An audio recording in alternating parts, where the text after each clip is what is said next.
Bismillahirrahmanirrahim. Assalamualaikum warahmatullahi wabarakatuh. Alhamdulillahi rabbil alamin.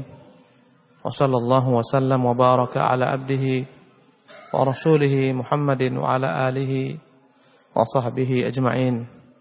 Amma ba'du. Allahumma ilaikal mushtaka wa antal musta'an. Wa la hawla wa la quwata illa bik. Subhanaka la ilma lana illa ma 'allamtana innaka antal alimul hakim wa tub 'alaina innaka antat tawwabur rahim. Rabbi shrah li sadri wa yassir li amri wahlul 'uqdatam min lisani yafqahu qawli. Allahumma iftah 'alaina min hikmatika, Allahumma iftah 'alaina hikmataka wanshur 'alaina min khazain rahmatika ya 'azizu ya wahhab. Allahumma ya muallima Ibrahim 'allimna wa ya mufahhima Sulaiman fahimna. Para ikhwan dan akhwat yang dimuliakan Allah, pertama-tama marilah kita mengucapkan puji dan syukur kepada Allah Jalla wa Ala. Kita memuji Allah dengan nama-namanya yang mulia dan dengan sifat-sifatnya yang maha tinggi, dengan segala macam cucuran dan limpahan rahmatnya kepada kita, hingga sampai saat sekarang ini Allah Subhanahu wa taala masih memberikan kepada kita kesempatan untuk memperbaiki amalan kita, menambah ilmu, memperbanyak amal, menambah bekal untuk menghadap Allah Subhanahu wa taala. Salawat dan salam semoga tercurah keharibaan junjungan Nabi kita yang mulia, Nabi kita Muhammad sallallahu alaihi wasallam, kepada para sahabat-sahabatnya, kepada para istri-istrinya, ahlul baitnya, kepada para tabi'in, kepada para tabi'ut tabi'in, dan orang-orang yang mengikuti mereka hingga akhir zaman. Para ikhwan dan akhwat sekalian, wallahi senang sekali saya berjumpa dengan antum-antum di rumah Allah yang mulia ini.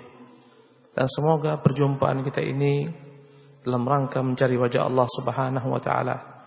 Dan semoga perjumpaan kita adalah perjumpaan yang mendatangkan kepada kita keberkahan. Dan semoga Allah Subhanahu wa taala menjadikan kita daripada golongan orang-orang yang senantiasa diberikan Allah keikhlasan dalam menimba ilmu, dalam mengamalkannya, di dalam mendakwakannya, dan di dalam bersabar untuk menimbanya, mengamalkannya dan mendakwakannya. Para ikhwan dan akhwat sekalian yang dimuliakan oleh Allah Subhanahu wa taala, malam hari ini kajiannya adalah mengulang-ulang kaji. Tidak ada yang baru, tapi hanyalah merupakan upaya mengingatkan kita kembali tentang betapa pentingnya ilmu agama. Wallahi enggak ada yang baru. Dan saya yakin antum pun selalu mendengarkannya, tapi tidaklah salah andai kata kita mengulang-ulang kaji. Karena Allah Tabaraka Ta'ala mengatakan fadzakir fa inna dzikra tanfa'ul mu'minin. Berilah peringatan, sesungguhnya peringatan itu bermanfaat bagi orang-orang beriman. Para ikhwan dan akhwat dimuliakan oleh Allah Subhanahu wa taala, tidak ada yang paling mulia melebihi kemuliaan ilmu. Berkata Al-Imam Ahmad bin Hanbal rahimahullah, "Talabul ilmi la ya'diluhu syai'un." Menimba ilmu itu tidak ada yang dapat menandinginya. Idza sahhat fihi niyatu, jikalah niatnya itu benar. Perkataan Imam Ahmad bin Hanbal ini benar-benar menunjukkan kepada kita bahwasanya kemuliaan itu ada pada ilmu. Bagaimana tidak? Karena ilmu inilah yang diwariskan oleh para nabi, alaihim afdhalus salati wat taslim. Para nabi-nabi, mereka tidak tinggalkan dunia ini, karena dunia ini adalah fana. Tidak tinggalkan harta, tapi para nabi tinggalkan ilmu. Ilmu inilah warisan yang berkekalan abadi sepanjang zaman, yang tidak pernah lapuk karena hujan. Subhanallah, tidak pernah sedikit pun rusak karena panas, berkekalan sepanjang masa. Kita mendengarkan para ulama, mereka telah meninggal berkalang tanah, tapi hidup di hati-hati kaum muslimin. Mana para penguasa dunia? Dari zaman ke zaman kita tidak dengarkan mereka, kita tidak ulang mereka. Tidak kita sebutkan tentang mereka. Mana harta dunia mereka? Mana jabatan mereka? Mana kekuasaan mereka? Semuanya hilang. Tapi lihatlah, berkekalan di telinga kita perkataan para a'immah. Senantiasa kita katakan qala al-Imam Syafi'i rahimahullah. Berkata Imam Syafi'i. Qala al-Imam Malik rahimahullah. Berkata Imam Malik. Qala Abu Hanifah. Berkata Abu Hanifah. Qala Thawri, qala Auza'i. Berkata Thawri, berkata Auza'i. Mereka telah subhanallah wafat ribuan tahun yang silam. Imam Syafi'i itu wafat pada tahun 204 Hijriyah. Sekarang kita hidup pada tahun 1436 Hijriyah. Alangkah jauhnya rentang kita dengan beliau. Tapi setiap perkataan beliau tercatat, dicatat dengan tinta emas. Syair-syair beliau berkekalan. Allahu Akbar. Ilmu beliau berkekalan. Setiap orang mengatakan qala Syafi'i rahimahullah. Semua orang mendoakan mereka, para ulama-ulama kita. Allahu Akbar. Suatu ketika datanglah Abu Hurairah radhiyallahu anhu ke pasar. Dia melihat orang begitu antusiasnya berjual beli. Dan dunia sungguh melalaikan. Dunia membuat orang lupa. Ketika tengah hari orang sedang sibuk berbelanja, berjual beli di pasar. Datanglah Abu Hurairah, sahabat Rasulullah SAW, dan dia mengatakan, ayuhan nas, wahai manusia, sungguh warisan Nabi kalian sekarang sedang dibagi-bagikan di masjid Nabi SAW. Barang siapa yang mau ambil bagian, segera silahkan datangi. Apa yang terjadi? Hingar-bingar di pasar seketika terdiam. Mereka tinggalkan semua jual beli mereka. Mereka berbondong-bondong lari berkejaran menuju masjid Rasulullah sallallahu alaihi wasallam. Allahu Akbar. Maka mereka berebut masuk. Ya, suara-suara gemuruh kaki-kaki yang berlomba menuju masjid. Subhanallah, pintu berderak.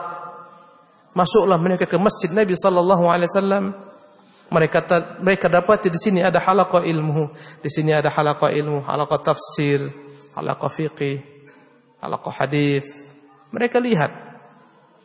Akhirnya mereka kembali kepada Abu Hurairah. Wahai Abu Hurairah, engkau sahabat Rasulullah. Mana warisan Rasulullah kau janjikan? Sahabat Rasulullah berkata seperti ini. Aku tidak berdusta, kata Abu Hurairah. Aku tidak berbohong. Mana warisan Rasulullah? Karena manusia jika disebutkan warisan, di benak mereka apa? Harta dunia. Nabi SAW. Kalaulah mereka para ulama, mereka ulama tahu. Pasti warisan Nabi itu adalah ilmu. Nabi tidak mewariskan harta. Subhanallah. Ingat ketika Fatimah bintu Rasulullah SAW meminta kepada Abu Hurairah, ya, jatah Fadak, ya, suatu negeri. Di sana ada sawah, ada ladang milik Nabi SAW namanya Fadak. Ditanam di sana kebun-kebun kurma. Wafat Rasulullah, datanglah Fatimah meminta kepada Abu Hurairah bagiannya. Berkata Abu Bakar As-Siddiq radhiyallahu tabaraka, tidak ada bagian untuk kalian. Karena Nabi mengatakan, ya, sesungguhnya kami ma'syarul anbiya tidak meninggalkan harta warisan. Inna ma'syarul anbiya la nuwarrits. Kami tidak meninggalkan harta warisan. Ma taraknaha sadaqah. Apa yang kami tinggalkan menjadi milik kaum muslimin, sedekah. Subhanallah. Dan inilah yang menjadi, ya, hadis yang menjadi sasaran empuk orang-orang Rafidhah untuk mencela siapa? Ibunda, yakni mencela Abu Bakar Siddiq radhiyallahu tabaraka anhu dengan ungkapan dia merampok milik Nabi SAW. Padahal enggak. Karena apa yang Rasul tinggalkan bukan untuk pribadi Abu Bakar Siddiq. Ya, semuanya untuk kepentingan kaum muslimin. Dari situlah Abu Bakar Siddiq memberikan kepada istri-istri Rasulullah, kepada ahlu bait Rasulullah. Kalaulah benar Abu Bakar merampok, kenapa? Subhanallah. Pada masa Ali menjadi khalifah, Ali juga tidak ambil. Dia kuasa untuk mengambil milik Fatimah ini. Andai kata benar milik Fatimah, Ali tidak ambil. Subhanallah. Tapi karena orang-orang di pasar ini enggak paham, ketika disebutkan warisan, maka seketika mereka berlomba-lomba. Sampai di sana mereka enggak menemukan apa yang dalam benak mereka. Sehingga mereka mendatangi Abu Hurairah radhiyallahu tabaraka anhu. Mereka mengatakan, Abu Hurairah, engkau sahabat Nabi. Mana yang kau katakan? Aku tidak berdusta. Apa yang kalian saksikan? Gak ada di sana warisan Nabi, wahai Abu Hurairah. Lantas apa yang kalian lihat di sana? Halaqah hadis, halaqah fikih, halaqah tafsir. Itulah warisan Nabi. Itulah yang akan ambil berlomba-lomba, kejarlah dia. Kemudian Abu Hurairah radhiyallahu tabaraka taala menyebutkan hadis Rasulullah sallallahu alaihi wasallam, al-ulama'u warathatul anbiya, warathatul anbiya'i. Sesungguhnya para ulama mereka lah pewaris para nabi. Fa innal anbiya'a lam yuwarithu dinaran wa dirhaman. Sesungguhnya para nabi tidak pernah meninggalkan dinar ataupun dirham, tidak meninggalkan emas ataupun perak, walakinnahum tarakul ilma. Tapi yang mereka tinggalkan adalah ilmu. Faman akhadha bihi akhadha bihadzin wafirin. Atau kama qala sallallahu alaihi wasallam, barang siapa yang mengambil warisan ini, dialah yang telah mengambil warisan yang beruntung. La haula wala quwwata illa billah. Akhirnya mereka pun paham. Itulah sebenar-benar warisan para nabi dan rasul. Wallahi ikhwan, sekarang ini kita sedang mengambil apa? Warisan para nabi dan rasul. Subhanallah. La haula wala quwwata illa billah. Jemaah yang dimuliakan oleh Allah Subhanahu wa taala. Perbandingan antara ilmu dan harta, karena saya yakin sekali betapa cintanya kita kepada harta, dan itu telah terfitrah dalam sanubari manusia. Kata Allah, wa tuhibbunal mala hubban jamma, dan kalian mencintai harta kecintaan yang bersangatan. Ya. Perbandingan antara harta, jika tidak, Allah tidak digunakan untuk berbuat taat maksud kita. Andai kata hartanya digunakan untuk infak, sedekah, ini harta yang membawa baginya keberuntungan. Tapi andai kata tidak digunakan untuk berbuat taat kepada Allah Subhanahu wa taala, enggak ada kemuliaan seorang memiliki harta. Ya. Yang namanya harta yafna, dia berkekalan. Ilmu yabqa. Ilmu berkekalan selama-lamanya. Harta habis, binasa. Subhanallah. Lihatlah, kita melihat ya, orang-orang kaya terdahulu kala. Mana harta mereka? Habis. Abdurrahman bin Auf, kaya raya.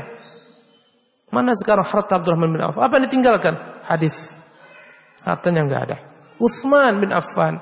Utsman sampai sekarang masih ada hartanya. Subhanallah. Sampai sekarang. Ya, dan ini keberkahan harta yang digunakan untuk membeli surga Allah Subhanahu wa taala. Ketika kaum muslimin datang ke kota Madinah, ya, mereka mengeluhkan kepada Nabi karena sedikitnya sumber-sumber mata air mereka. Ada sumber milik orang Yahudi. Ya. Ketika itu orang Islam datang harus beli. Ya, akhirnya Rasulullah mengatakan, "Man yashtari bi'rar rumah?" Siapa yang beli sumur rumah ini, walahul jannah, baginya surga. Maka Utsman datang kepada orang Yahudi ini. Dan dia berkata, "Wahai Yahudi, juallah sumur ini kepadaku." Dia katakan, "Seluruhnya tidak. Tapi setengahnya ya. 1 hari untuk kami, untuk saya berhak untuk memanfaatkan airnya, menjualnya terserah hati saya. Besok untukmu, begitulah seterusnya. Jadi kau beli setengah hanya, setengah milik saya, setengah milikmu." Utsman pun sepakati. Dibayar dengan harga yang mahal. Kata Utsman kepada kaum muslimin, "Hari saya besok. Sekarang jangan ambil. Besok jadwal hari saya, silahkan ambil gratis." Maka hari esok kaum muslimin datang berbondong-bondong mengisi kantong-kantong airnya. Mereka bawa ke rumah mereka gratis. Utsman enggak jual. Dia jual kepada Allah Subhanahu wa taala. Lusa ketika orang Yahudi, enggak ada kaum muslimin yang beli. Sumur enggak ada yang datang, enggak ada yang beli. Ada 1-2. Hari berikutnya kaum muslimin datang ambil. Tiap hari Utsman mereka datang. Akhirnya lambat laun enggak ada yang beli sumur ini. Subhanallah. Akhirnya dia pun datang kepada Utsman, "Wahai Utsman, enggak ada lagi yang beli air saya. Mereka menunggu harimu. Kau beli semuanya ini." Subhanallah. Akhirnya dibeli oleh Utsman. Dan itu dipergunakan kaum muslimin. Subhanallah. Dan sumur ini bermanfaat, terus mengalir-ngalir. Karena efek sumur ini menjadi subur sekitarnya. Tumbuhlah ketika itu, ikhwani rahimakumullah, pohon-pohon kurma. Kemudian lambat laun dibeli pohon kurma ini oleh orang-orang setelah Utsman, menjadi luas. Dan dari kurma ini disedekahkan kepada para janda-janda yang miskin, kepada anak-anak yatim, kepada orang terlantar. Terus, ya, masa demi masa berganti. Dan sekarang, subhanallah, tanah itu Ya, tanah Utsman itu yang dibeli dari sumur tadi, dibangun padanya hotel-hotel di Madinah. Dan semua keuntungannya dimasukkan ke rekening dengan nama Utsman bin Affan. Subhanallah. Dan semua keuntungannya digunakan untuk kemaslahatan kaum muslimin. Ini harta yang berkekalan. Kalau andai kata harta enggak digunakan untuk membeli untuk membeli surga Allah Subhanahu wa taala, keridhaan Allah Subhanahu wa taala, enggak ada manfaatnya dengan ilmu, enggak dapat dibandingkan. Subhanallah. Karena itulah kita melihat, wallahi, ahli dunia, antum mungkin hidup, antum lihat di zaman antum atau orang-orang sebelum antum, orang-orang kaya. Harta mereka banyak. Paling-paling generasi kedua, generasi ketiga habis punah. Subhanallah. Apalagi kadang-kadang anak-anak karena dia enggak terbiasa sakit sebagaimana orang tuanya, sebentar habis. Ya, mungkin generasi kedua punah. Orang tuanya setengah mati, membangun usaha. Tiba di masa anak-anaknya enggak pernah sakit, enggak pernah payah, habis semuanya.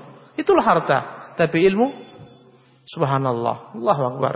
Harta itu ketika kita belanjakan, setiap kali kita belanjakan harta itu akan berkurang.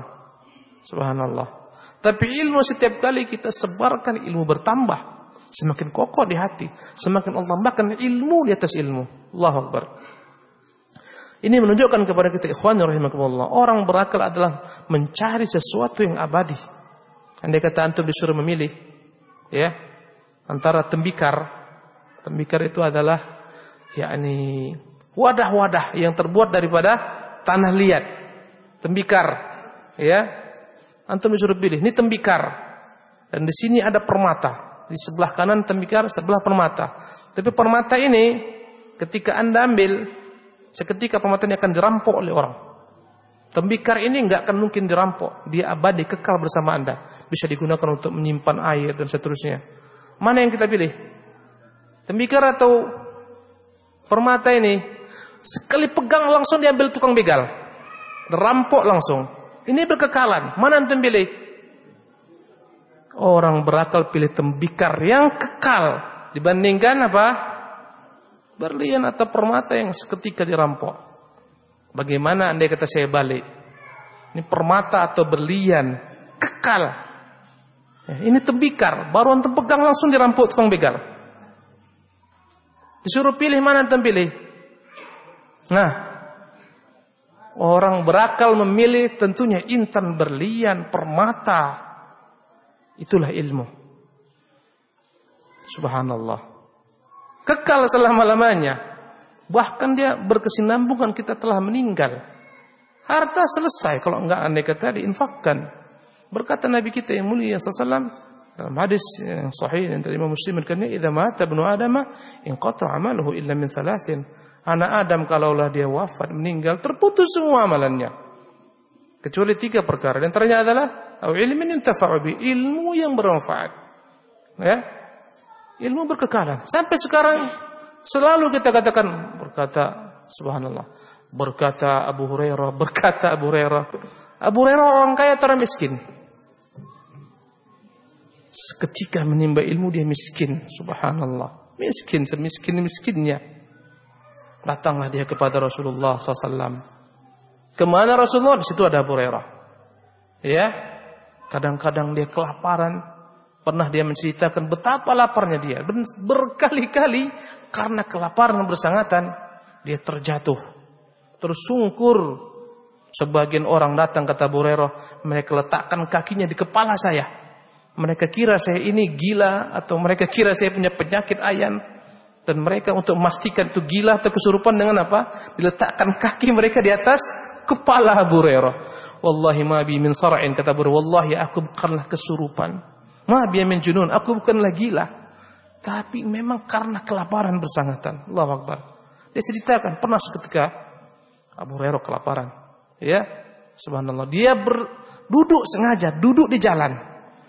Tujuannya apa? Entah ada yang mau ngajak makan siang. Ya, dorong makan siang. Lewat Abu Bakar Siddiq radhiyallahu anhu. Lewat Abu Hurairah pun menegurnya. Assalamualaikum. Waalaikumsalam.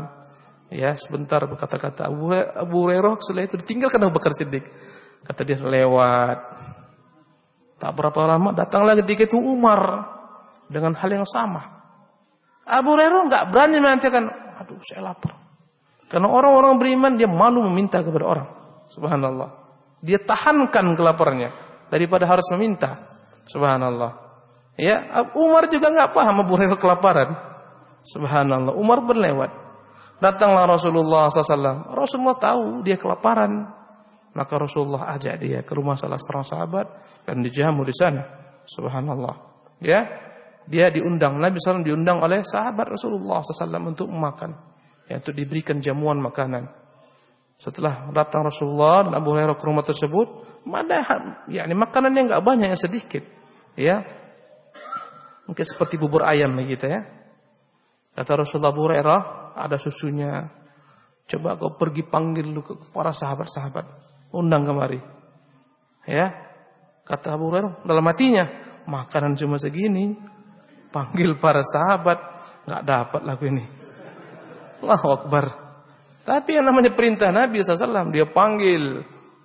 Masuklah sahabat, ramai. Karena enggak muat, masuk 10 orang. Ya, kasih makan. Abu Hurairah, tukang tuang. Dia udah ngences. Subhanallah. Abu Hurairah. Allahu Akbar. Begitulah Abu Hurairah. Setelah semua keluar, tinggal giliran Rasulullah, Abu Hurairah dan sahabat yang menjamu Rasulullah. Ya, kalau saya enggak salah Abu Talha. Abu Hurairah masuk. Abu Hurairah pun masuk. Kata Rasulullah, makan. Dia makan. Minum. Dia minum. Minum lagi. Dia minum. Minum lagi. Minum. Makan. Ya Rasulullah, enggak ada lagi tempat. Subhanallah. Itu Abu Hurairah ketika menimba ilmu. Subhanallah. Makanya wallahi, saya enggak pernah tahu ada orang menimba ilmu dengan senang jadi orang. Enggak ada. Semua yang jadi ulama menimba ilmu dengan susah, sulit. Kelaparan, miskin, penderitaan. La yunalu ilmu birahatil jasad. Enggak akan pernah ada orang mendapatkan ilmu dengan santai-santai. Enggak ada. Dengan susah payah. Subhanallah. Tapi Abu Hurairah, subhanallah. Ya. Setiap orang selalu kalau baca hadis, qala Abu Hurairah, qala Rasulullah SAW. Apakah Abu Hurairah itu selama-lamanya miskin? Tidak. Jadi gubernur dia di mana? Yaman. Kaya raya dia. Pada masa Umar bin Khattab jadi khalifah, Umar curiga. Di audit Umar harta Abu Hurairah. Dahulu kau miskin, ku kirim ke sana. Sekarang kau punya banyak harta. Kemari, kita audit semua hartamu. Dilihat, dicek semua. Allahu Akbar, betul-betul teliti Umar. Apakah ini ada daripada hasil suap menyuap? Diteliti. Ya. Setelah diteliti semuanya selamat, enggak ada. Dia berjual beli, dia berbisnis dan seterusnya. Kata Umar, kau akan saya suruh balik lagi ke sana. Dia berkata, tidak Amir Mu'minin. Ya, enggak, kau harus kembali ke sana. Tidak, saya tidak kembali. Subhanallah. Nah, akhirnya dia berdoa kepada Allah SWT, dia wafat sebelum diutus kembali ke sana. Subhanallah. Ikhwati rahimakumullah.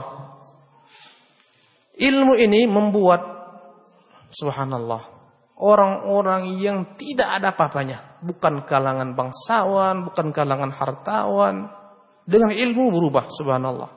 Ya, sebagaimana Abu Hurairah kita kenang sepanjang masa. Kalau Abu Hurairah bukanlah seorang ulama, siapa yang mengenalnya? Enggak ada. Subhanallah. Bahkan ilmu ini menjadikan budak-budak raja-raja. Saya teringat salah seorang tabi'in, Atha bin Abi Rabah. Atha budak milik salah seorang perempuan Quraisy di kota Makkah, bekerja sebagaimana diperintahkan oleh tuannya, dan dia selalu ke masjid belajar. Dia kerjakan tugas-tugas, setelah itu belajar. Tuannya melihat bahwasanya betapa cintanya Atha dengan ilmu ini. Akhirnya kata tuannya, engkau kubebaskan mengharapkan wajah Allah Subhanahu wa taala. Pergilah, timbalah ilmu. Allahu Akbar. Setelah itu dia pun konsentrasi penuh. Jadilah Masjidil Haram itu rumahnya. Allahu Akbar. Itulah rumahnya. Kalau antum kirim surat ke Atha, kemana alamatnya? Masjidil Haram. Itulah rumahnya. Di sanalah dia minum, di sanalah dia makan. Minumannya apa? Zam-zam. Makanannya kurma-kurma. Subhanallah. Dan dia fokus belajar Atha. Jadilah ulama yang besar. Menjadi ulama yang terkenal di kalangan tabi'in. Suatu ketika ya raja masuk, Harun ar-Rasyid masuk dengan dua putranya, Al-Amin dan Al-Ma'mun, mendatangi Masjidil Haram. putranya yang gagah-gagah tampan rupawan mengikuti orang tuanya. Ya, sampailah ketika itu orang tuanya ya berdekatan dengan seorang budak hitam. Atha ini budak, setelah budak hitam, hidungnya pesek, rupanya jelek, rambutnya keriting, bersangatan keritingnya, ya, matanya itu gak sempurna, juling. Allahu Akbar. Semua dari sisi Allahu Akbar. Al-khilqah, bentuk tubuh tidak menarik. Enggak ada menariknya. Atha bin Abi Rabah. Sabar ditunggu oleh Harun ar-Rasyid. Dia sholat sunnah. Anaknya berdua bertanya-tanya, siapa yang ditunggu bapakku ini? Tengoknya orang tua, hitam legam. Subhanallah. Siapa gerangan ini? Selepas sholat dia pun datang bersimpu di hadapan Atha, bertanya kepada Atha tentang hukum-hukum haji, masalah-masalah haji, tentang masalah-masalah ya dunia, masalah-masalah pemerintahan, dan Atha menjawab. Setelah itu dia pun pergi meninggalkan Atha, memberikan salam dan seterusnya. Anaknya bertanya, wahai ayahanda, siapa ya orang yang tadi ayahanda datang di hadapannya itu? Ayahanda kayak kucing basah di hadapannya. Tahu antum kucing basah? Ya, kucing basah. Takluk, tunduk, menghinakan diri. Siapa dia itu? Berkata Harun ar-Rasyid. Dan sungguh Harun ar-Rasyid begitu cinta kepada ilmu. Dan itu berbekas kepada kedua putranya. Sampai-sampai Al-Ma'mun itu dialah yang menyuruh saking semangatnya seluruh buku-buku terjemahkan ke bahasa Arab. Sampai buku-buku filsafat pun diterjemahkan semuanya. Disitulah kerusakannya awalnya. Saking cintanya kepada ilmu. Siapa itu ayahanda? Ayahanda bagaikan kucing basah di hadapannya. Wahai putra-putraku, itulah yang namanya raja. Dia tuh raja, bukan ayahanda ini raja. Kau lihatlah bagaimana hinanya kita di hadapan mereka. Andai kata kau mau kemuliaan, tutuplah ilmu. Siapa dia itu? Dialah Atha bin Abi Rabah. Allahu Akbar. Diteriakkan di pasar-pasar di mana-mana, la yufti illa Atha. Tidak boleh seorang pun berfatwa di kota Makkah ini kecuali Atha. Allahu Akbar. Subhanallah. Suatu ketika datanglah Abu Hanifah An-Nu'man, ya, bin Thabit, melaksanakan ibadah haji. Ketika Abu Hanifah selesai, ya, tibalah masanya untuk motong rambut tahallul. Dia panggil seorang tukang pangkas. Berkatalah Abu Hanifah rahimahullah, berapa harganya pangkas ini, rambut ini? Ya, dia katakan, wahai laki-laki, ini adalah ibadah. Dalam ibadah kau nggak usah tanya-tanyalah berapa kau sanggup berikan. Terserah. Berapa yang kau mampu berikan. Terserah hatimu. Kemudian manggut-manggutlah Abu Hanifah. Kemudian dia suruh duduk. Dia duduk bukan mengarah ke kiblat. Tak kemana arahnya. Wahai laki-laki, tahukah engkau ini ibadah? Hadapkan wajahmu ke kiblat. Hadapkannya wajahnya ke kiblat. Kemudian pas mau dipangkas rambutnya, mau dicukur, diberikannya bagian kiri. Ini silakan. Kata dia, wahai laki-laki, ini ibadah. Mulakan dari sebelah kanan. Abu Hanifah di negerinya Kufah itu ulama besar. Sampai di Mekah habis dia jadi tukang cukur. Akhirnya Abu Hanifah heran, siapa gurumu ini? Atha bin Abi Rabah. Allahu Akbar. Sampai tukang cukur pun mengambil manfaat daripada ilmunya. Allahu Akbar. Ikhwani rahimakumullah. Inilah keutamaan apa? Keutamaan ilmu. Saya ingat kisah salah seorang, yakni muridnya Abu Hanifah, namanya Abu Yusuf. Abu Yusuf ini anak yatim. Abu Yusuf Al-Qadhi. Orang tuanya meninggal ketika dia masih kecil, yatim, miskin. Ibunya membawanya kepada salah seorang untuk bekerja, ya, qassar. Mungkin tukang potong-potong apa gitu. Ya, bantu dia.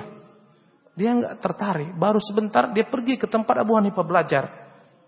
Ya, dicari sama ibunya, mana Abu Yusuf? Enggak ada.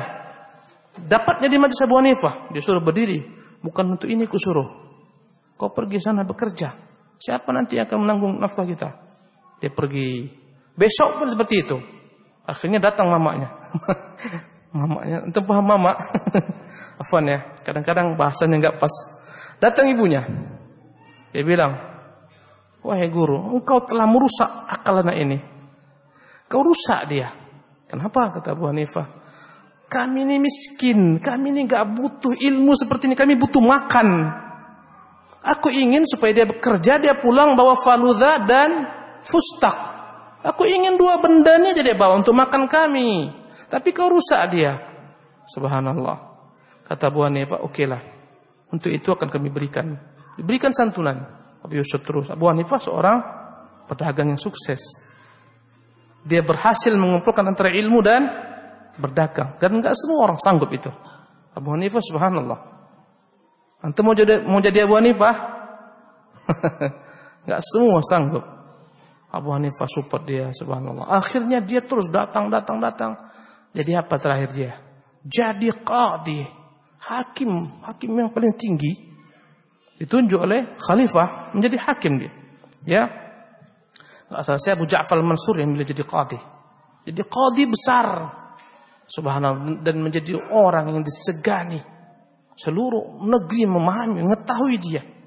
Awalnya miskin. Allah muliakan dengan apa?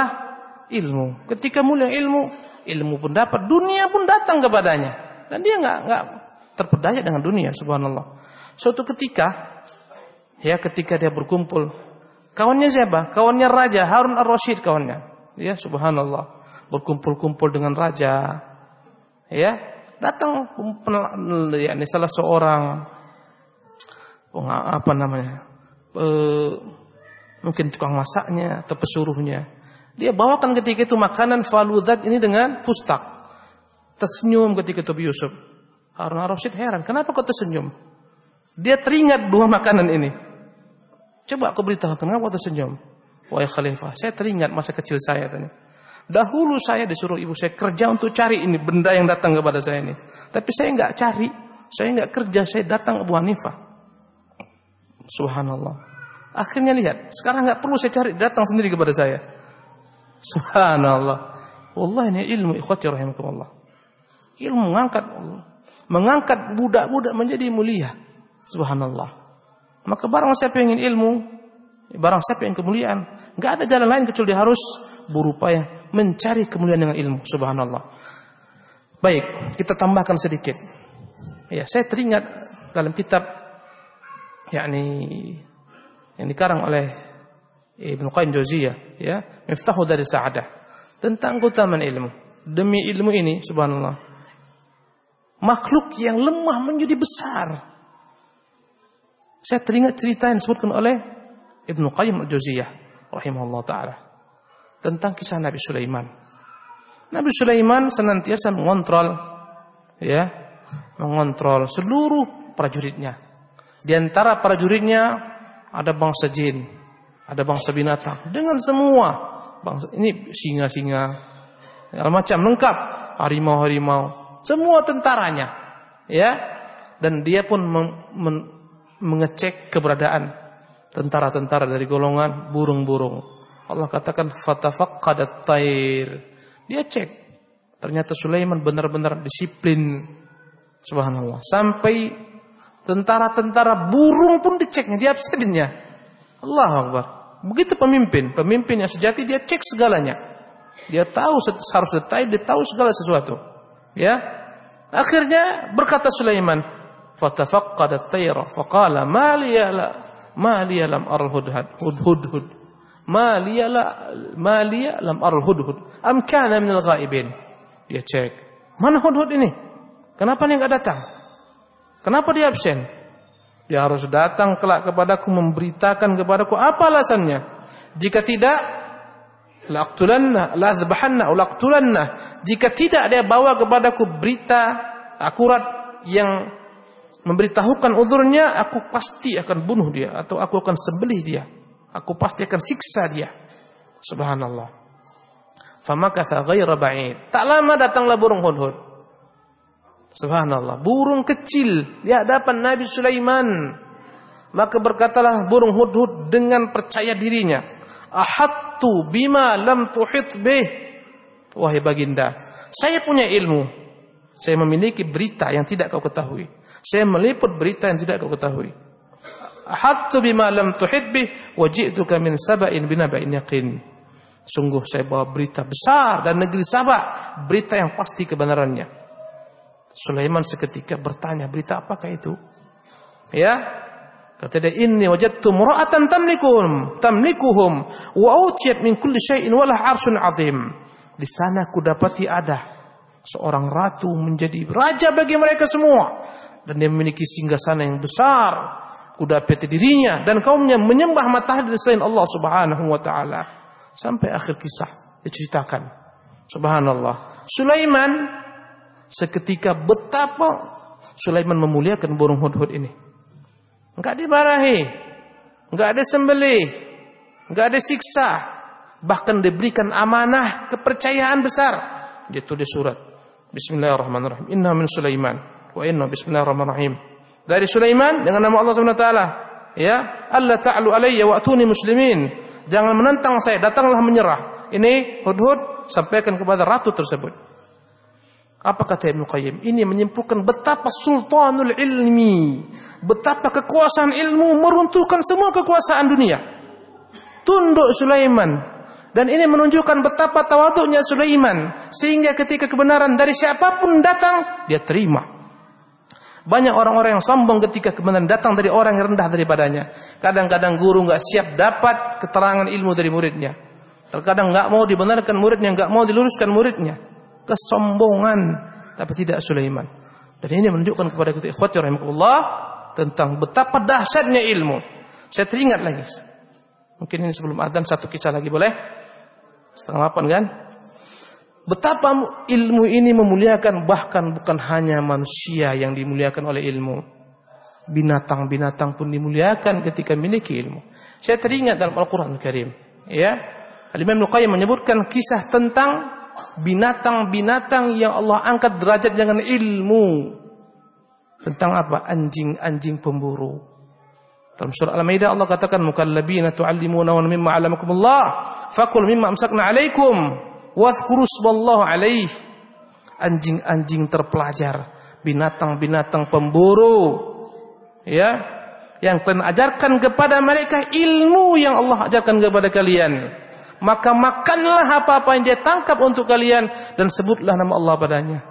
Anjing yang berilmu, anjing pemburu, subhanallah, makanan yang dia tangkap untuk kita halal. Subhanallah. Bahkan Syekh Abdurrahman bin As-Sa'di mengatakan, enggak ada sama-sama. Kalau ada Allah pasti sebutkan. Anjing pemburu nangkap kelinci contohnya, atau dia tangkap kancil, atau dia buru. Kemudian baik ditangkapnya hidup, kemudian disembelih tuannya, atau mati ditangkapnya untuk tuannya, halal kita makan. Allahu Akbar. Sampai-sampai ada nama anjing dalam Al-Qur'anul Karim. Allahu Akbar. Dengan apa? Ilmu. Allahu Akbar. Kalau andai kata anjing-anjing kampung-kampung ini, anjing kampung, kalau andai kata dia tangkap buruan, haram kita makan. Bahkan anjing yang belum terlatih, dia baru-baru belajar berburu sebulan 2 bulan, kata tuannya tangkap kancil, ditangkapnya marmut contohnya. Ini enggak boleh kita makan. Kenapa? Enggak paham dia. Subhanallah. Tangkap kelinci, dia tangkap marmut, enggak boleh kita makan. Kata tuannya berhenti, tetap dimakannya. Enggak boleh kita makan, harus terpelajar. Mukallabin, anjing-anjing terpelajar. Anjing-anjing punya ilmu aja mulia, apalagi pandai antum. Apalagi manusia. Untuk apa tua-tua kejemur? Ya, ada. Saya teringat kisah sebut oleh Ibnu Qayyim rahimahullah taala tentang ilmu ini memuliakan manusia. Ya, tapi orang enggak punya ilmu walaupun tua, enggak ada harganya. Ya. Ada seorang penguasa dan kebiasaan penguasa adalah bersenang-senang. Dia main catur dengan sahabatnya. Ya, bersenda gurau. Tiba-tiba datang seorang tua. Ini antum yang tua, mohon maaf ya, tapi kayaknya enggak ada sini yang tua ya. Oh enggak ada, ini muda semua. Alhamdulillah. Semangatnya muda. Allahu Akbar. Jadi ikhwati rahimakumullah, datanglah orang tua ini ke majlis raja. Ya. Dan dia pun duduk. Seketika penguasa ini, raja ini menutup papan caturnya. Dia simpan rapi-rapi. Silahkan Pak, monggo, tafadhal, silahkan duduk. Kenapa? Segan. Ini orang tua nih, masa kita kayak main-main seperti ini ada orang tua. Kita segan dengan dia. Kemudian ditanyalah, Bapak dari mana? Dari mana asal-usulnya? Dia jawab dari sini. Oh, dari suku ini. Bapak pernah belajar? Enggak pernah. Pernah belajar fikih? Enggak. Ya? Hadis? Enggak. Bahasa Arab? Enggak. Tentang Ayyamul Arab? Sejarah bangsa Arab? Enggak. Tentang kabilah? Semua ditanya? Oh, enggak. Enggak pernah. Oh, enggak. Ini enggak. Oh, enggak. Kata raja, udah yuk kita main catur lagi. Bentang catur main. Di sini enggak ada orang. Enggak ada orang. Kalau antum mau dianggap enggak ada orang, apa kerja antum? Enggak usah belajar. Kalau andai kata antum mau dianggap wujuduka ka'adamika, udahlah enggak usah belajar. Santai-santai aja. Subhanallah. Inilah ilmu. Subhanallah. Al-Imam Abu Hanifah disebutkan Ibnu Qayyim juga. Dia meluruskan kakinya dalam majlis, meluruskan, dua-dua dibentangkannya. Datang orang tua, seketika dia berduduk simpu rapi-rapi. Ketika mendengar orang tua ini bicaranya enggak jelas, amburadul, dia luruskan lagi kakinya. Subhanallah. Ilmu ikhwan rahimakumullah. Ya. Inilah menunjukkan kepada kita tentang pentingnya ilmu, dahsyatnya ilmu, dan segudang kisah-kisah masih banyak. Subhanallah, bagi para ulama membuat mereka mulia. Bagaimana kisahnya setengah mati mereka, bahkan ada wallahi yang meminum air kencingnya saking dahsyatnya perjalanan panjang, enggak ada yang mau diminum. Minum air kencingnya sendiri. Subhanallah, sampai saya baca, Allahu Akbar. Ada satu majlis, ya. Kajiannya besok. Kajiannya kapan? Besok. Hari ini orang telah berkumpul. Kalau enggak dapat dekat gurunya. Sampai berpuluh ribu. Ketika itu enggak ada mikrofon seperti sekarang saya santai-santai gini. Ya, bagaimana caranya? Setiap dibacakan satu riwayat hadis, di setengah ini bacakan ulang. Tengah baca. Sampai kemana-mana. Tabligh, mubaligh. Enggak ada mikrofon. Sampai-sampai mereka datang satu hari sebelumnya. Subhanallah. Sampai-sampai ada yang gara-gara takut meninggalkan majlis, wallahi dia bawa tempat kantung kencingnya. Itu bayangkanlah itu. Subhanallah. Sekarang ilmu begitu mudah, tinggal klik keluar. Ya tinggal buka di internet kajian.net keluar. Malas-malas tinggal buka Yufid TV keluar. Semuanya. Handphone orang tinggal bawa kemana-mana. Dulu orang bawa buku setengah mati. Subhanallah, sekarang satu handphone taruh sini santai. Ribuan puluhan ribu ada. Tapi ilmu orang dulu kekal, ilmu orang sekarang di handphone. Ilmu orang sekarang di flash. Ya, dahulu setengah mati mereka. Subhanallah.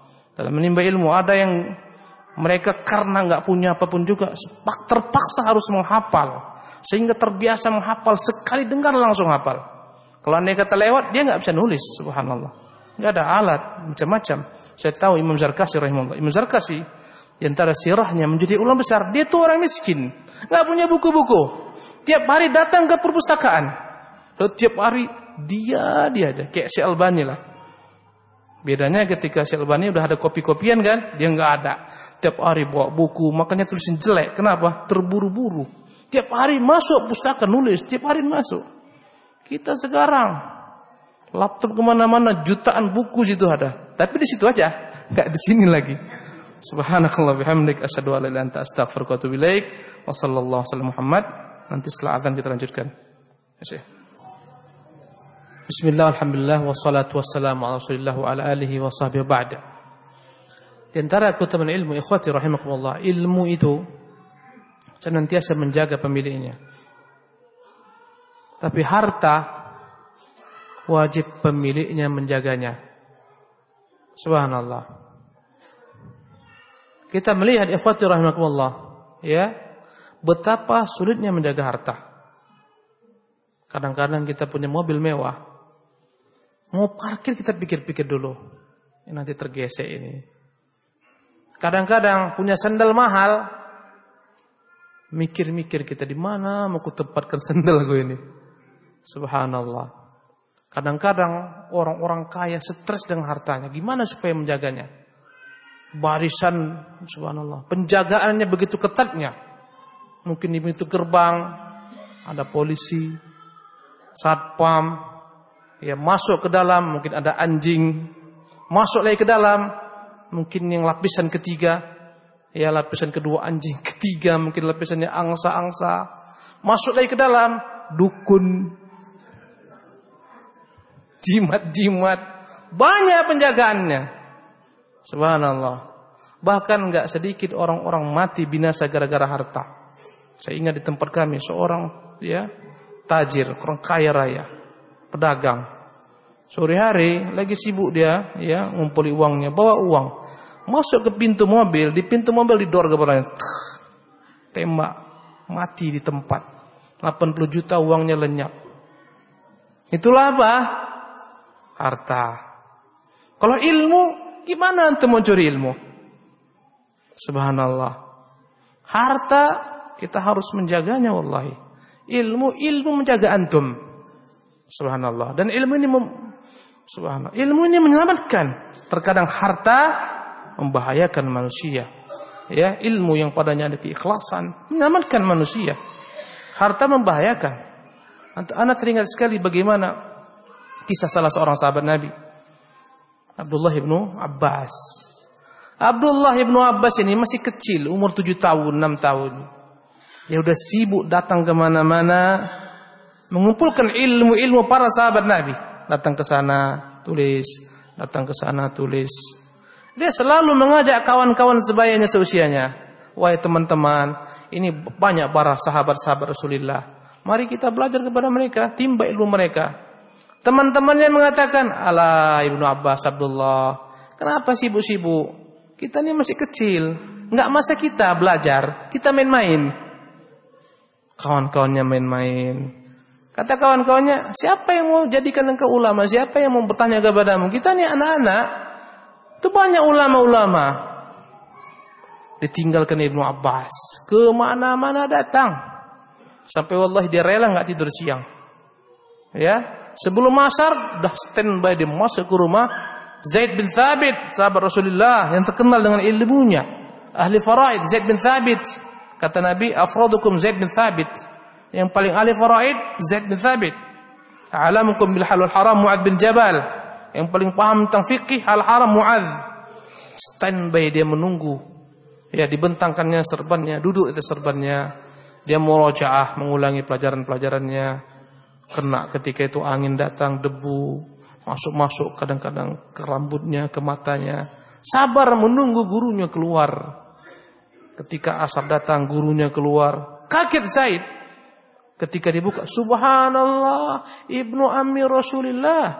Subhanallah, di sini ada anak paman Rasulullah. Dan tradisi sahabat memuliakan ahlul bait. Dan ahlul bait adalah semua kerabat Rasulullah sallallahu alaihi wasallam. Ya, keturunan Abbas itu ahlul bait. Ya. Keturunan Aqil itu ahlul bait. Akhirnya berkatalah ketika itu, ya, Zaid bin Thabit, "Ada anak paman Nabi di sini. Halla arsalta ilayya fa'atika." Kenapa tidak kau utus seseorang datang kemari? Saya akan datang kepadamu. Engkau ahlul bait, engkau wajib dimuliakan, dihormati. Dan sungguh ikhwan, para sahabat memuliakan ahlul bait. Dan sungguh kita memuliakan ahlul bait. Itu orang-orang Syiah yang menjual-jual nama ahlul bait, mereka lah yang menghinakan ahlul bait. Subhanallah. Ikhwati rahimakumullah. Berkata Ibnu Abbas, "Al-ilmu yu'ta." Ilmu itu didatangi, bukan ilmu itu yang mendatangi. Subhanallah. Ketekunan Ibnu Abbas membuat dia menjadi ulama terbesar di generasinya, sehingga dia punya gelar habrul ummah, ulamanya umat. Sehingga ketika itu orang-orang bertanya, "Wahai Ibnu Abbas, bagaimana cara engkau mendapatkan ilmu yang banyak seperti ini?" Dia katakan, dengan dua perkara. Bilisanin sa'ul, lidah saya selalu bertanya. Wa qalbin aqul, akal saya yang selalu berfikir. Dua inilah kunci ilmu, banyak bertanya, banyak berfikir. Dan para sahabat-sahabat, para ulama senantiasa mereka berfikir dan bertanya. Bahkan Imam Syafi'i satu malaman enggak tidur karena berfikir. Dia sibuk memikirkan hadis, "Ya Abu Umair, madza fa'ala an-Nughair?" Dia sibuk. Ya, datang ke Imam Malik, Imam Ahmad ya. Imam Ahmad kok saya enggak hilap. Dipuji-puji Imam Ahmad. Ini yang datang ini orang besar, ini orang berakal, pintar, cerdas. Ini banyak saya mengambil kepadanya ilmu. Sampai ketika Imam Ahmad datang ke Mekah, ya, berkata Yahya bin Ma'in, mari kita pergi ke sana kepada si fulan. Kita ambil daripadanya riwayat hadis supaya lebih tinggi sana dari kita. Kata Imam Ahmad bin Hanbal, biarlah kita enggak dapat sanad yang tinggi, cukup dengan sanad rendah. Tapi andai kata kita enggak datang ke majelis orang Quraisy ini, pemuda Quraisy ini, kita kehilangan ilmu yang banyak. Dia tinggalkan sanad yang tinggi, dia datang kepada Imam Syafi'i rahimahullah. Dibangga-banggakan Imam Syafi'i rahimahullah di hadapan budaknya. Ini orang-orang yang jarang seperti ini. Inilah ulama, segala macam pujian-pujian. Kau siapkan makanan. Disiapkan makanan. Makan Imam Syafi'i lahap. Semua makanan habis. Ditengok sama pembantunya ini. Inilah rupanya yang kata guru orang hebat. Makan aja taunya. Subhanallah. Kata Muhammad, siapkan untuknya bekal air. Mungkin dia malam mau berwudu, mau mandi segala macam. Ya, mau tahajud, qiyamul lail. Disiapkan air. Setetes pun enggak kurang. Sampai pagi dia bilang tidur sepanjang malam itu. Mana yang kau katakan orang hebat? Subhanallah. Kata Muhammad, kau dengar jawabannya apa? Dia tanyakan, wahai imam, kenapa makan yang kita makan Anda habiskan? Dia katakan, wallahi, aku enggak pernah merasa nyaman makan kecuali di rumah orang-orang seperti Anda ini. Aku jamin ini semua halal. Aku ingin mengisi perutku dengan sesuatu yang halal. Subhanallah. Enggak ada padanya harta yang syubhat. Subhanallah. Ya. Jadi antum nanti kalau diundang makan, habiskan aja. Bilang ini aku jamin semuanya halal, enggak ada syubhat. Itu kata Imam Syafi'i. Itunya diikuti, ilmunya tak kemana-mana. Ikuti makannya aja. Subhanallah. Ya kan? Ini hujah anak santri nih. Tapi yang diambil apanya aja? Menghabiskan makanannya aja. Adapun kenapa saya enggak usah airnya enggak berkurang? Semalam saya enggak tidur. Saya sibuk mikir hadis Abu Umair. Madza fa'ala Nughair? Masuk Rasulullah ke rumah Anas bin Malik. Dia punya adik namanya Abu Umair kunyahnya. Burungnya meninggal, burungnya mati. Nabi SAW menghiburnya, mengatakan kepada Abu Umair, wahai Abu Umair, burungmu Nughair kenapa? Ya Rasulullah, burungku mati. Nabi pun menghiburnya. Satu hadis ini, satu malaman dia pikirkan keluar berpuluh-puluh faidah. Semalaman berpikir. Subhanallah. Itulah kunci rahasia Ibnu Abbas menjadi ulama, berpikir selalu. Subhanallah. Dan para ulama, saya teringat Ibu Abu Hanifah berdebat dengan temannya, habis sisa, akhirnya keduanya berjalan ke pintu sambil berdebat, masing-masing berikan hujah, dibantah, hujah, dibantah. Depan pintu sampai subuh datang, azan mereka sholat, baru pulang. Sampai subuh kita malam hari ini, oke? Begitulah para ulama. Kata Ibnu Abbas, lisan sa'ul wa qalbun aqul. Subhanallah. Teman-teman, ketika orang-orang Khawarij memberontak, ada beberapa versi mengatakan jumlah mereka 12.000. Ada yang mengatakan 10.000 jumlah mereka pada masa Ali. Berkata Abdullah Ibnu Abbas, izinkan saya akan mendatangi mereka. Jangan, kata Ali bin Abi Thalib. Aku khawatir mereka membunuh. InsyaAllah tidak. Aku yakin aku tidak akan menyakiti hati mereka. Aku yakin. Ya, berangkatlah dia sendiri. Inilah namanya ulama, dia enggak takut. 12.000 orang didatanginya sendiri. Berani antum? Anak aja enggak berani. Subhanallah. Datanglah ketika itu Ibnu Abbas, dia pakai pakaian ya kebesaran, pakaian rapi, pakai jubah ada merah-merahnya. Baru sampai nampak sama orang-orang Khawarij, kata mereka, lihat tuh orang ahli dunia itu, enggak zuhud tuh. Tengok pakaiannya bagus sekali itu. Masa seperti ini sahabat-sahabat Nabi? Itu ahli dunia itu. Kata Ibnu Abbas, ini kalian celah. Wallahi aku melihat Nabi pakai pakaian seperti ini ketika menyambut para utusan-utusan. Mau celah saya, tuh celah Nabi kalian. Mereka pun terdiam. Subhanallah. Kemudian dia berkata, ya, wahai kaum muslimin, aku ingin bertanya kepada kalian, kenapa kalian tinggalkan Ali? Berkata orang-orang bodoh, jangan dijawab. Orang Quraisy pandai berdebat. Dah, tinggalkan aja dia. Ini orang-orang bodoh ini. Berkata yang berakalnya, biarlah, izinkan kita dengar. Ya, kita dengar apa yang mau dikatakannya. Akhirnya diberikanlah izin. Wahai kaum muslimin, kutanya kepada kalian, Apa yang bukan marah kepada Ali? Meninggalkannya, memeranginya. Katakan kepadaku. Apa alasan kalian?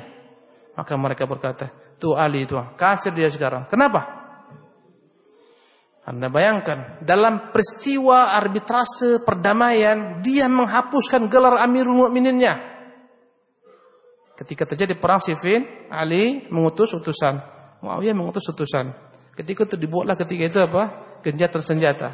Ketika ditulis tulisan genjatan senjata itu, Ali tidak menyebutkan Amirul Mukminin, tapi inilah genjatan perjanjian damai antara Ali bin Abi Thalib dengan Muawiyah tanpa ada gelar siapa? Amirul Mukminin. Berarti kalau bukan Ali Amirul Mukminin, pasti dia Amirul Kafirin. Kata siapa itu? Orang Khawarij. Orang Khawarij simple-simple cara berpikirnya. Tengoklah orang Khawarij zaman sekarang, simple aja. Mau cepat dapat berdari, ya kan? Jadi pengantin. Dibom sana, bom sini, subhanallah. Kata Ibnu Abbas, andai kata aku jawab pertanyaan kalian ini, bawa pemahaman-pemahaman Rasul dan para sahabatnya, kira-kira kan mau mendengar. Coba berikan jawabannya. Oke. Dahulu kalian ingat ketika terjadi perjanjian Hudaybiyah antara Rasulullah dan Amr bin Suhail, ketika genjatan senjata, berkata Rasulullah, Ali tulis. Ali menulis, inilah perjanjian Muhammad Rasulullah kepada Amr, kepada Suhail bin Amr. Ya. Berkata Suhail, stop. Kalau kami tahu engkau Rasulullah, tidak kami perang engkau. Engkau bukan Rasulullah. Kalau mau perjanjian ini terus, hapus Rasulullah. Kami enggak tahu siapa Rasulullah. Kami tahu Muhammad bin Abdullah. Tulis Muhammad bin Abdullah. Kata siapa? Suhail. Kata Rasulullah kepada Ali, Ali, kau hapus ini Rasulullah. Hapus. Ya Rasulullah, saya enggak sampai hati saya ngapusnya. Hapus. Enggak bisa saya Rasulullah. Sini kata Rasulullah. Mana dia? Rasulullah hapus. Inilah perjanjian Muhammad bin Abdullah dengan Suhail bin Amr. Kutanyakan kepada wahai orang-orang yang menganggap Ali itu kafir, yang memerangi Ali, ketika Rasulullah menghapus gelar Rasulullah, apakah dia bukan lagi Rasulullah? Kalian jawab. Rasulullah atau bukan Rasulullah ketika dihapuskan? Tentu dia masih Rasulullah. Ali ketika menghapuskan, apakah dia mengatakan saya bukan Amirul Mukminin lagi? Bagaimana? Kalian jawab. Mereka jawab, ya dia Amirul Mukminin. Oke, keluar. Udah tahu jawabannya? Ya, masih ada yang lain. Masih banyak undang-undang kami yang lain. Oke, apa lagi masalahnya? Subhanallah. Ali itu mengutus utusan, ya, dan Muawiyah mengutus utusan. Mereka menjadikan hukum ini dikembalikan kepada manusia. Karena Ali mengutus Abu Musa, Muawiyah mengutus siapa? Amr bin As. Masing-masing mereka buat kesepakatan. Ali berhukum dengan hukum bukan Allah, bukan hukum Allah Subhanahu wa taala. Ali berhukum kepada manusia, sementara Allah mengatakan inil hukmu illa lillah. Hukum itu hanya milik Allah. Sebagaimana ungkapan orang-orang Khawarij sekarang mengkafirkan penguasa-penguasa kaum muslimin, wa man lam yahkum bima anzalallah fa ulaika humul kafirun. Yang tidak berhukum dengan hukum Allah, mereka orang-orang kafir. Itulah kata mereka. Mereka kafirkan penguasa-penguasa kaum muslimin di seluruh bumi, seluruh dunia ini. Apakah cukup penguasa? Enggak. Semua pembantu penguasa, polisi-polisinya dikafirkan, tentara-tentaranya dikafirkan, semua angkatan laut, angkatan darat, angkatan udara, ya. Cukup sampai situ enggak? Rakyat yang enggak berontak, semua kafir. Saya ingat sekali cerita Syekh Ibrahim Ruhaili, hafizahullah taala. Ada seorang yang kena paham takfir ini, sehingga dia mengatakan sekarang seluruh di muka bumi orang telah menjadi kafir, kecuali saya, istri saya, ada kawan saya satu orang di India. 3 orang enggak kafir. Bayangkan itu. Semua orang udah kafir, kecuali saya, istri saya, ada satu orang di India. Bahaya paham kafir ini. Subhanallah. Jadi kata Ali, ya, inil hukmu illa lillah, kalimatu haqqin, ini kalimat benar, tapi maksudnya adalah batil. Maka dijawab oleh Abdullah bin Abbas, andai kataku jawab dengan pemahaman dipahami oleh Rasulullah dan para sahabatnya, apakah kalian mau mendengar? Coba apa jawabannya kata mereka. Oke, saya tanyakan, mana lebih berharga, darah kaum muslimin yang begitu banyaknya tertumpah, atau yakni hubungan rumah tangga antara seorang laki-laki dan perempuan yang hampir-hampir pecah, hampir-hampir mereka bercerai. Mana lebih berharga? Pada perkara darah atau pada perkara kemaluan wanita? Subhanallah. Mana lebih parah? Masalah pernikahan dua laki-laki dan perempuan yang mereka berkelahi, bertengkar, mau bercerai dengan darah orang banyak tertumpah. Katakan kepadaku, mana lebih berharga? Tentulah kata mereka darah. Oke, lihatlah. Dalam perkara laki-laki dan perempuan yang bertengkar, enggak dapat bertemu, Allah perintahkan agar mereka masing-masing membawakan